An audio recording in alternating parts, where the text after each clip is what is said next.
I'm Indy Nidell, and this is another exciting episode of Out of the Trenches, where I sit here in the chair of wisdom and answer your questions about the First World War.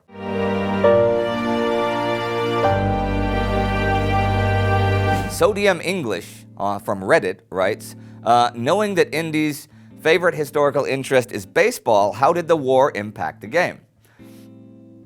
Well, in concrete terms, the 1918 baseball season was shortened from 154 games, which regular seasons were at the time, to under 130. And there were many soldiers, or many baseball players, who became soldiers, who were drafted into the war and saw action. One of them was Grover Cleveland Alexander, who's one of the greatest pitchers of all time. He saw action with an artillery unit in France, and the war did not go well for him. He was gassed, mustard gas, and a shell that exploded right near him cost him part of his hearing and caused him to develop epilepsy. It triggered his epilepsy.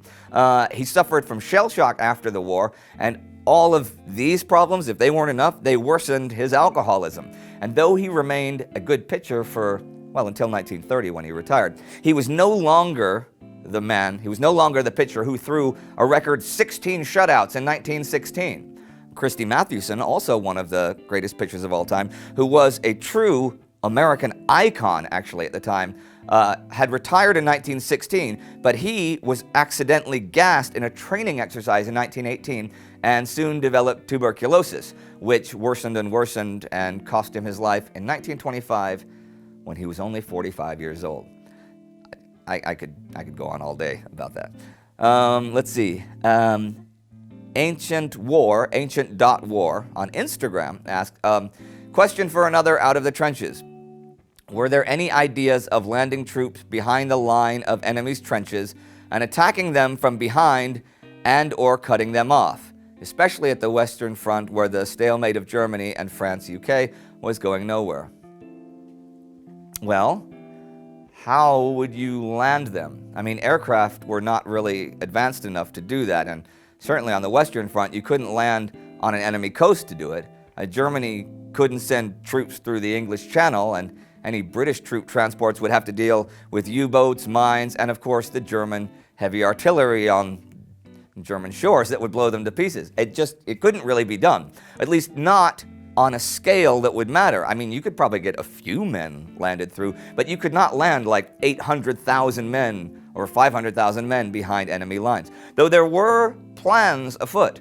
The British considered an amphibious assault on German-occupied Belgium as early as 1915, but the plans were delayed or shelved for various reasons, and the rest you will actually find out in our regular episodes in about 1.5 years. Mitch Jones from Patreon writes, I've been trying to learn more about the role of bicycles in the war, but there doesn't seem to be a lot of information out there, in English anyway. I know most of the armies had companies of cyclists, and I'd love to find out more about how these units were used and whether they were actually involved in any combat, even if they were only used to deliver messages. There must be some good World War I stories involving bicycles. Oh, exclamation point, involving bicycles. Right.